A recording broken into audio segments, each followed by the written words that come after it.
नमस्कार. मी तुकाराम मुंडे बोलतोय. 21 वर्षाची नोकरी आणि तब्बल 25 बदल्या.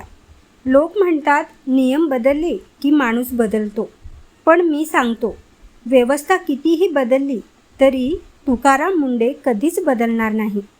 आज मी तुम्हाला माझ्या आयुष्यातील असे काही किस्से सांगणार आहे जे तुम्ही कदाचित कधीच ऐकले नसतील. लोकांनी मला अनेक नावं दिली. कोणी मला सिंगम म्हणालं, कोणी अँग्री यंग मॅन म्हणालं, राजकारण्यांनी मला तर अडथळाच मानलं, तर सामान्य जनतेने मला आपला माणूस मानलं. पण मी कोण आहे? मी फक्त एक साधा सनदी अधिकारी आहे, ज्याने या देशाच्या संविधानाची आणि कायद्याची शपथ घेतली आहे. आणि ती शपथ मी 100% प्रामाणिकपणे पाळतो. 21 वर्षाची नोकरी आणि तब्बल 25हून अधिक बदल्या. सामान्य माणसाला एका वर्षात 2 बदल्या जरी झाल्या तरी तो खचून जातो. पण माझी सरासरी काढून बघा. दर काही महिन्यात माझे बिछाने गुंडाळले गेले. यात माझी काय चूक होती?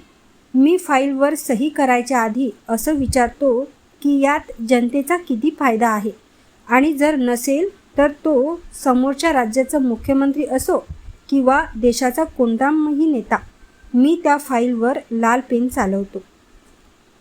आज मी तुम्हाला माझ्या आयुष्यातील अशा काही गोष्टी सांगणार आहे ज्या मीडियाच्या कॅमेऱ्याने कधी दाखवल्या नाही. माझ्या बालपणीतील दारिद्र्य, मृत्यूशी दिलेली झुंज, मंत्रालयाचं बंद खोलीत झालेले वाद आणि एका रात्रीत बदललेलं माझं आयुष्य. आज सगळं काही थेट तुमच्यासमोर मांडणार आहे, कारण मी कोणत्याही दबावाला झुकत नाही आणि कधीच शांत देखील बसत नाही. माझा जन्म 3 जून 1975 रोजी बीड जिल्ह्यातील ताडसोन्ना या अत्यंत छोट्या आणि दुष्काळी गावात झाला. मराठवाड्याचं ऊसतोड कामगाराचं आणि दुष्काळाचं दुःख काय असतं हे मला वेगळं सांगण्याची गरज नाही. माझे वडील साधे शेतकरी होते. घरात 18 विश्व दारिद्र्य. शेतातून काही पिकायचं नाही आणि बँकेचं, सावकाराचं कर्ज डोक्यावर वाढलेलं होतं. अनेक रात्री अशा गेल्या आहेत जेव्हा घरात 2 वेळच्या जेवणाची भ्रांत असायची. लहानपणी इतर मुलं खेळत असताना मी आणि माझा भाऊ शेतात मजुरी करायचो. उन्हातान्हात काम करून हात सुजायचे, पण मनात एकच जिद्द की या परिस्थितीतून बाहेर पडायचं आहे. माझे वडील खूप शिकलेले नव्हते, पण त्यांचा स्वाभिमान वाघासारखा होता. त्यांनी आम्हाला एकच गोष्ट शिकवली होती, बाळांनो, उपाशी राहा, पण कधी कोणासमोर लाचार होऊ नका. चोरी करू नका आणि चुकीच्या मार्गाने पैसा कमवू नका. वडिलांची ही शिकवण माझ्या रक्ताच्या प्रत्येक थेंबात भिनली आहे. गावातील जिल्हा परिषदेच्या शाळेत माझं प्राथमिक शिक्षण झालं. तिथे बसायचीही नीट सोय नव्हती. पावसाळ्यात छप्पर गळायचं, पण मला अभ्यासाची प्रचंड आवड होती. मी दिव्याच्या प्रकाशात तासनतास अभ्यास केला. गरिबीमुळे कपडे फाटलेले असायचे, पायात चप्पल नसायची, पण शाळेत नेहमीच पहिला नंबर असायचा माझा. त्या बालपणाने मला शिकवलं, परिस्थिती कितीही खराब असली तरी तुमचे विचार आणि तुमची मेहनत तुम्हाला कोणत्याही शिखरावर पोहोचू शकते. लोकांना वाटतं की मी IAS अधिकारी झाल्यावर आयुष्य खरंच सुखाचं होतं, पण माझ्या आयुष्यात नियतीने लहानपणापासूनच माझे अनेक वेळा परीक्षेचे क्षण घेतले. मी माझ्या आयुष्यातील 3 वेळा अगदी जवळून मृत्यू पाहिला आहे, त्याचा चकवा दिला आहे. त्यातील पहिली घटना, लहानपणी मी शेतात काम करत असताना एक अतिशय विषारी सापाने मला दंश केला होता. त्या काळी गावात दवाखाने नव्हते. रक्ताने माखलेलं आणि विष अंगात भिनलेला मी. घरातल्यांनी आशा सोडली होती, पण म्हणतात ना, देव ज्याला जिवंत ठेवू इच्छितो त्याला कोणीच मारू शकत नाही. मी त्या विषारी संकटातून सुखरूप बाहेर पडलो. दुसरी घटना, मी जेव्हा पुण्यात शिकत होतो तेव्हा माझा एक भीषण अपघात झाला. तो अपघात इतका भयंकर होता की माझी दुचाकी पूर्णपणे चक्काचूर झाली. मी रस्त्यावर रक्ताच्या थारोळ्यात पडलो होतो.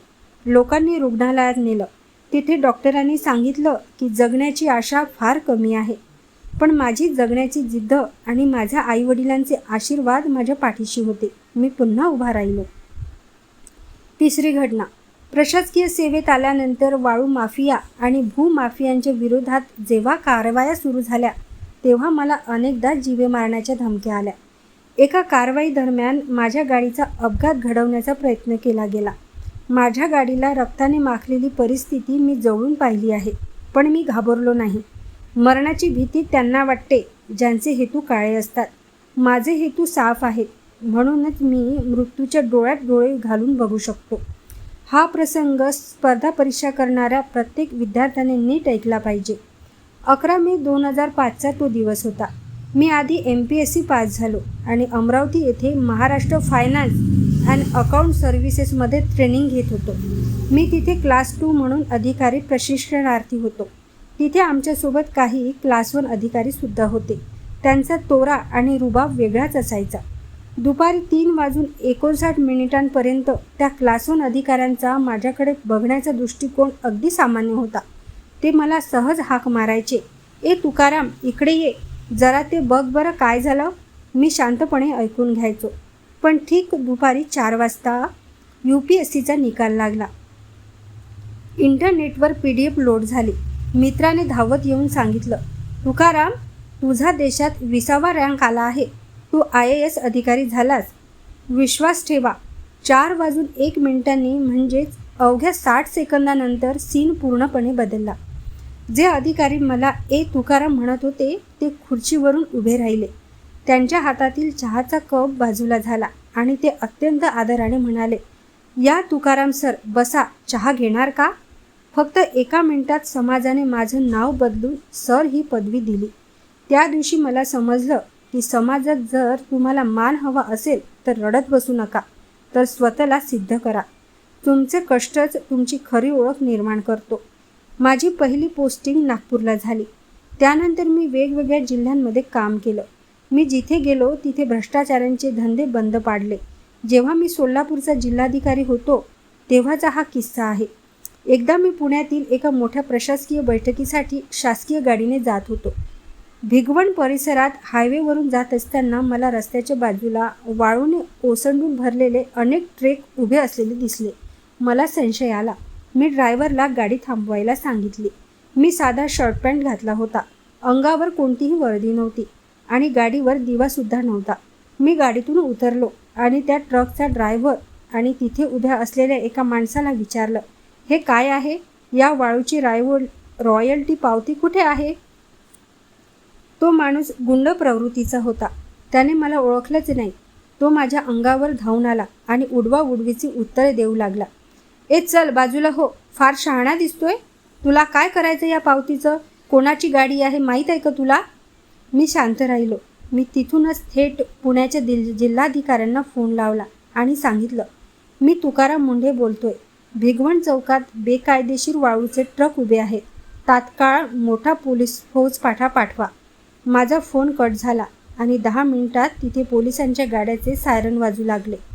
तो गुंड आणि ट्रकचे मालक तिथेच थरथर कापू लागले. त्यांना समजलं की त्यांनी ज्या माणसाला साधा माणूस समजून दम दिला होता तो साक्षात तुकाराम मुंढेच होता. त्या दिवशी आम्ही करोडो रुपयाची बेकायदेशीर वाळू जप्त केली. मी राजकारणाच्या दबावाला कधीच बळी पडलो नाही, कारण कायदा खिशात घेऊन फिरणाऱ्यांना त्याची जागा दाखवणे हेच माझे काम आहे. हा किस्सा खूप कमी लोकांना माहीत आहे. मी जेव्हा राज्याच्या अन्न आणि औषध प्रशासन आयुक्त कार्य करत होतो तेव्हा मी अन्न भेसळीविरुद्ध मोठी मोहीम उघडली. आम्ही मोठे हॉटेल, रेस्टॉरंट आणि कारखान्यावर धाडी टाकत होतो. एकदा बॉम्बे हायकोर्टात एक जनहित याचिकेवर सुनावणी सुरू होती आणि मी स्वतः तिथे हजर होतो. सुनावणी दरम्यान सन्माननीय अधिकाऱ्यांनी मला सहज एक प्रश्न विचारला, "मुंढे साहेब, तुमच्या कारवाया खूप चांगल्या आहेत, पण तुम्ही फक्त खाजगी हॉटेल्स आणि रस्त्याच्या टपऱ्यावरच का धाडी घालता? सरकारी कार्यालय आणि कोर्टाच्या कॅन्टीनची तपासणी कोण करणार?" कोर्टाचा हा प्रश्न माझ्या अगदी मनाला लागला. मी कोर्टातून बाहेर पडलो आणि माझ्या टीमला आदेश दिला, "उद्या सकाळी पहिली रेड बॉम्बे हायकोर्टाच्या स्वतःच्या कॅन्टीनवर पडेल." दुसऱ्या दिवशी माझी FDA टीम थेट हायकोर्टाच्या कॅन्टीनमध्ये तपासणीसाठी घुसली. तिथे गेल्यावर जे दृश्य दिसलं ते धक्कादायक होतं. तिथे स्वच्छतेचे कोणतेही नियम पाळले जात नव्हते. अन्न उघड्यावर होतं आणि सर्वात महत्त्वाची गोष्ट म्हणजे त्या कॅन्टीनकडे वैध अन्न परवानासुद्धा नव्हता. मी क्षणाचाही विचार न करता देशाच्या एका सर्वोच्च न्यायालयाच्या आवारातील ते कॅन्टीन तात्काळ बंद केले. लोकांनी मला सांगितलं, "सर, हे हायकोर्ट आहे, इथे कारवाई नको." मी म्हणालो, कायदा सर्वांसाठी सारखा आहे. जो जनतेच्या आरोग्याशी खेळेल त्याला तुकाराम मुंडे सोडणार नाही, मग ती जागा हायकोर्टाची का असेना. महाराष्ट्रात अन्न भेसळ, विशेषत नकली दूध आणि सिंथेटिक पनीर बनवणाऱ्यांचे मोठे रॅकेट सक्रिय होते. हे लोक दुधात डिटर्जंट पावडर, युरिया, शॅम्पू आणि पॉम ऑइल मिसळून लहान मुलांना पाजायचे. मी या माफियांना नेहमी सांगायचो, तुम्ही व्यापारी नाही, तुम्ही दहशतवादी आहात, जे निष्पाप मुलांच्या जीवाशी खेळतात. त्यांना मी थेट जन्मठेपेची शिक्षा देणार. मी FDAचे सूत्र हाती घेतात एकाच महिन्यात 900पेक्षा जास्त धाडी टाकल्या. अनेक लोक मला विचारतात, मुंडे साहेब, तुमच्या वारंवार बदल्या का होतात? तुम्हाला वाईट नाही वाटत? मी एक माणूस आहे, मलाही कुटुंब आहे, भावना आहे. 25पेक्षा जास्त बदल्या झाल्यावर कोणत्याही माणसाचे कौटुंबिक आयुष्य उद्ध्वस्त होऊ शकते. माझ्या मुलांच्या शाळा वारंवार बदलायला लागल्या.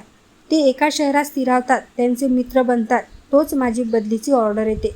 नवीन शहरात जाणे, नवीन घर शोधणे, नवीन शाळा शोधणे, यात माझ्या पत्नीला आणि मुलांना प्रचंड मानसिक त्रास सहन करावा लागला. अनेकदा मला शासकीय निवासस्थान मिळायलाही त्रास होतो.